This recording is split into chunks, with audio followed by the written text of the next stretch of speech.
nyemprot disinfektan.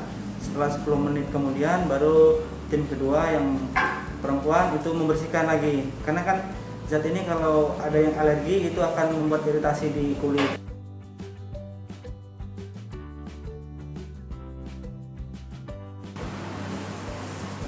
Papas ini sebagai media partner kita yang selalu support memberitakan kegiatan-kegiatan dari rumah zakat, baik itu pemberdayaan atau apa yang dilakukan rumah zakat seperti kebencanaan dan yang lainnya.